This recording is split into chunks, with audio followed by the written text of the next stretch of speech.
between states that spectacularly fail to achieve one climate target after the other, countries actively supporting an ongoing genocide, and dictators committing mass atrocities so bad it's visible from space, hope seems easy to lose and difficult to find.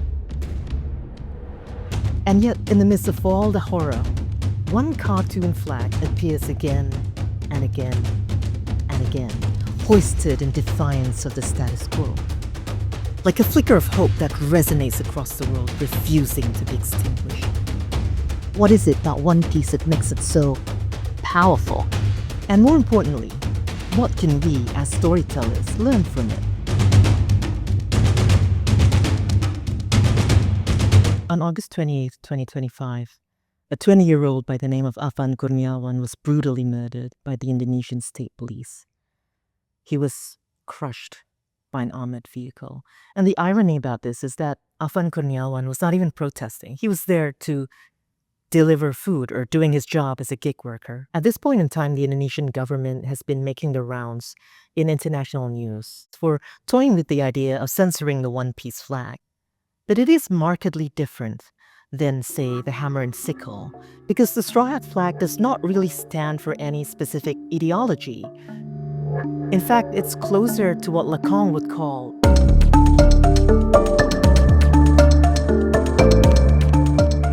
So let's take a closer look at One Piece. It's the second best-selling comic book of all time at 578 million copies, losing only to Superman at 600 million copies.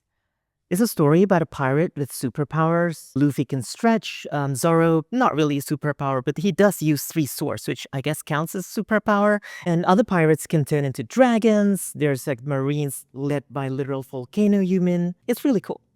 The One Piece world is so chaotic, in large part because it is run by a shadow government, by a secret dictator that kills anyone who dares to study history. And almost 400 chapters in, we get this iconic scene. Luffy shoots down the world government flag and declares war so that he can save the one remaining survivor of a genocide. This was the moment that really sold me on One Piece, and it is just a testament on how powerful the series is and will continue to be. So, what exactly makes it so powerful? I think One Piece is powerful precisely because it offers no real-world practical advice on how to do things. It names no ideology. The warrior of liberation literally has zero knowledge of history and fights for nobody but their friends. The politics offer no solution aside from punching the bad guy. And there's no systematic roadmap to do literally anything. We have a name for this chaos. We call it hope. It's not an accident that One Piece does not have all of the solutions. It's not just Oda being lazy. But this embrace of the unknown is a deliberate element of hope. Luffy's rejection of Laugh Tale's secret isn't just because he doesn't want spoilers. I think this has a strong narrative purpose. And I call that architecture political creativity. And it is something that we can learn to build.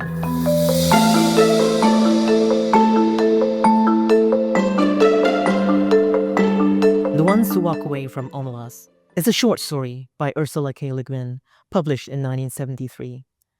It's about a town that can only remain happy and prosperous, free from disaster, as long as there remains one child who bears all the burden of suffering. The citizens of Omelas aren't even allowed to talk kind words to the child. And obviously, this shocks the citizens when they find out, but eventually, they get used to it. They may brood over it for weeks or years. But as time goes on, they begin to realize that even if the child could be released, it would not get much good of its freedom. Their tears at the bitter injustice dry when they begin to perceive the terrible justice of reality and to accept it. But it's also a hopeful story. Even if there's no solution to the suffering of the child, but hope resides in the fact that some people, despite the town's guaranteed lifelong prosperity, choose to walk away.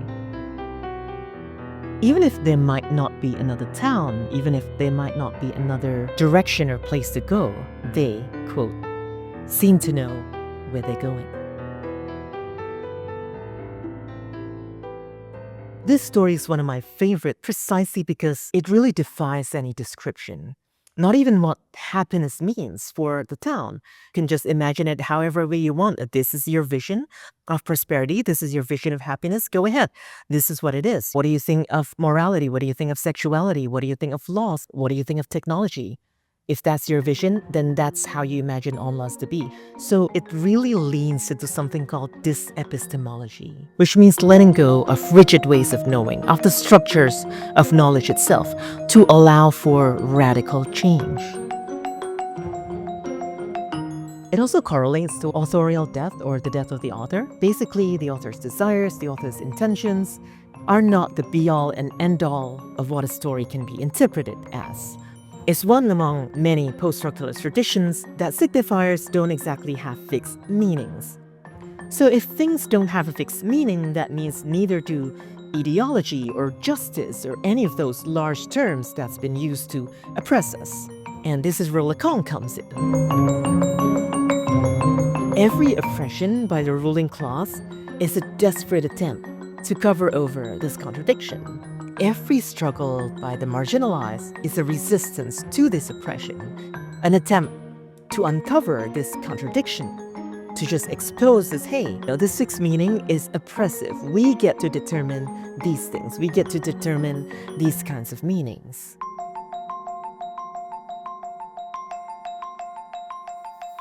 The Ones Who Walk Away from Omelas is a brilliant portrayal of this contradiction and of the possibility to walk away from it.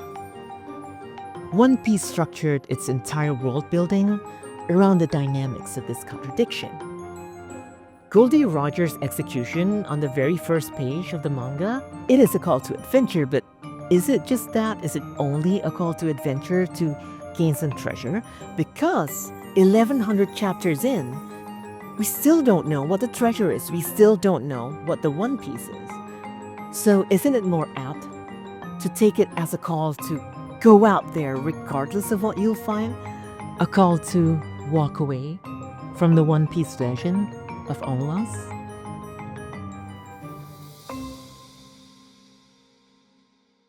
Omelas is deliberately fluid and undefined, an empty signifier. And to a lesser extent, so is the world of One Piece.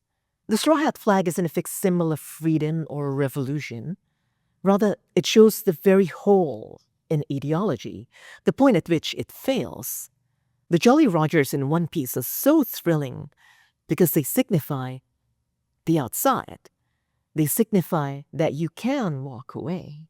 The rule of the world government isn't as all-encompassing as they would like, because there will always remain an outside. You can always walk away. So, One Piece fans in the real world take to the streets with the exact same message to their government.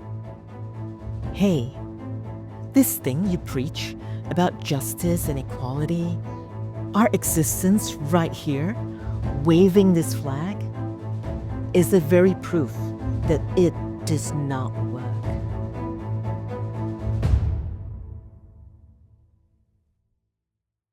Now, on to my promise to writers.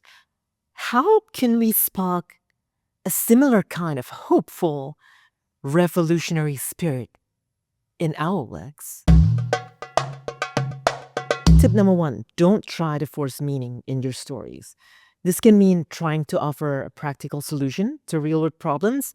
This can mean having your characters be stand-ins for political causes instead of showing how politics affect their personal lives. And this can mean just getting on podcasts, telling people what your story really means. No, please don't do that. I get it. You want your story to feel big, to talk about things that really matter to you.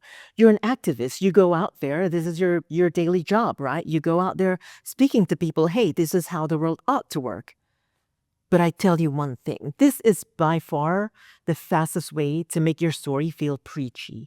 Even if you don't point at the camera and tell them this is what you should do, if you still fall into the trap of having a fixed meaning in your story, having a one true ideology that solves everything, this will make your story feel preachy and people will stop resonating to it.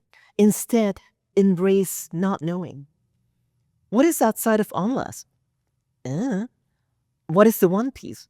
And even right there in the story, it said, even if you get there, even when you find the One Piece, you might come to a different conclusion than we did.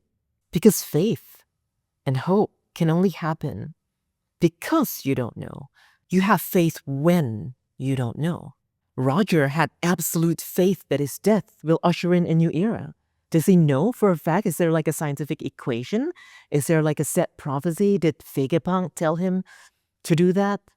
No. Hope has two ingredients. Yes, the first is a steadfast belief in your values. But second, this belief must be tested with dangerous and completely unknown factors. So embrace the unknown, even if that means your readers might come to a different conclusion. Okay, this doesn't mean that you should build some kind of messy magic system with different rules for each user. That's just going to be bad writing. What this does mean is that if you create a world where if you follow every single rule of the status quo, you'll be fine and the bad guys are just trying to break the rules, it's going to be pretty boring. Even if you make morally gray characters, but they're still aligned with the status quo, they're still going to be pretty boring. Don't get me wrong, there are very well-crafted stories that consider the status quo. Some of them are excellent. Some of them I watch on a regular basis. But I don't think I need to tell you why those stories aren't exactly the premise of hope, do I? Instead, in your world, every rule put in place by an oppressor must come at the cost of its direct contradiction. For example, the eternal prosperity of a town of thousands is held up by the suffering of a single child. Peace and freedom for the world, but don't go out to sea without our permission, and definitely don't research that one single piece of history. So here's a litmus test. What is the one exception? What is the one hidden cost to the promise of good in your story? The completely unknown factors we mentioned last time, they're the edges of the prevailing ideology, an unknown that scares the heck out of the establishment.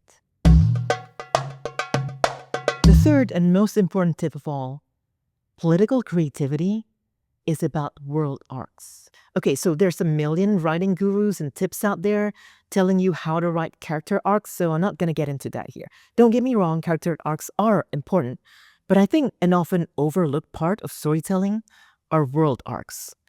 The world comes from somewhere, and it used to be a certain way, and now it's this exact way for a very precise reason, and we can make the world better. And isn't that the key to political creativity? To just give you the tools and the imagination to think that, hey, the world does not have to be this way. And the world doesn't even have to be like super political. Monsters Inc., for example, we have the status quo of monsters scaring children. That's their job, right? And it is upheld by myth that children are dangerous. We must scare them and we must go back right away before the children can get to us. They could have written this in a way that, oh, the monsters finally accept their role. The monsters are destined to scare children. You should not develop a loving bond with a child. They could have written it that way, but no. Instead, we dismantle the myth. The loving bond developed throughout the story dismantles the myth that children are dangerous. And in turn, this changes the world. We have a world arc, and eventually, at the end, the monsters do not scare the children, but they make the children laugh. And I think this is amazing. I think Monsters Inc., despite it not being a political work, it's very politically creative because it dismantles the world. It changes the world. It shows us that things can be a different way. David Graeber once said, the ultimate hidden truth of the world is that it is something that we make and could just as easily make differently.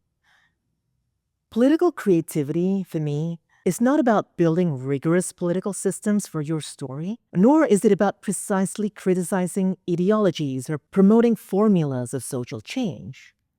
At its core, political creativity is about showing how a ruling ideology in fantasy or in real life is always a mad scramble to disavow its own shortcomings. How power is brittle and what is right and wrong are radically contingent, depending upon who takes power. And the good thing is that you can always walk away from it. If you take one writing advice from this video, it is this. Your world, whether it is one city, one household, or one galaxy, must be just as malleable, as traumatized, as disoriented, as flawed as your characters.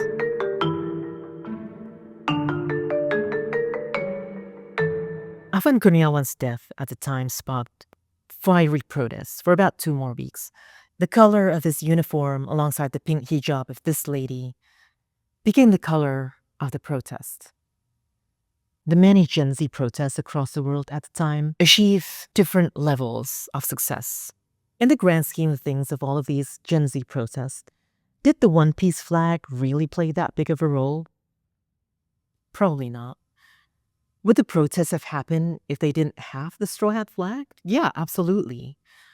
The pink and green iconography that ended up representing the protests in Indonesia had nothing to do with One Piece. At the end of the day, the straw hat flag was no more than a fleeting sidebar to the wave of Gen Z protests. But has the point ever really been to take center stage? Because if that's how we're gonna judge it, we're really missing the point, aren't we? When we're reading or rooting for a favorite story or favorite piece of media, it can easily devolve into an ego battle, and so too can protests. If you don't achieve massive tangible effect, if the books aren't best-selling, if you don't achieve massive social change in our protests, it's easy to feel like a failure. But I think what separates the best authors from just good authors is that the most politically creative and resonant authors out there practice what they preach. They create really imaginative worlds where the characters truly feel like they're part of something bigger. And then the act of writing itself becomes a part of something bigger. Believing that one story can change the world is naive. But believing something is not that deep or just an anime with no capacity for real-world impact is not only anti-intellectual, it's also kind of cruel. Because it tells you you'll never be a part of anything bigger. One story might not be able to change the world, even if they sell hundreds of millions of copies. But 100 stories and 1,000 readers, and this whole networks of fans, publishers, scanlators, theorists, YouTubers like me discussing this issue, you watching this video, we are a part of something bigger. Some of you might get inspired to reach out to that one friend who just got kicked out of home for being queer, or dealing with an ICE deportation, or lost a sister to police brutality, bonding over the conviction that things have to change, and promising each other you'd start organizing. Even if that just means ordering a meal for the protesters or starting a zine about Palestine. And through that, you become part of something bigger. A story is no longer just a story, it becomes a node in a network, a machine in an assemblage, an actin alongside our bodies, joining, confederating to reveal a profound truth. Everything we take for granted as natural has been made up this entire time. That's how change has always happened. A group of people dreaming together, inheriting the will of those who came before, and hoping that the time and the stories, and the weather, and the social media algorithms and the food supply, everything, the entire mesh of human and non-human forces, align just long enough to unmake the world and begin to remake it, to turn it upside down. And if we fail, we try again and again and again, because we are and have always been part of something bigger.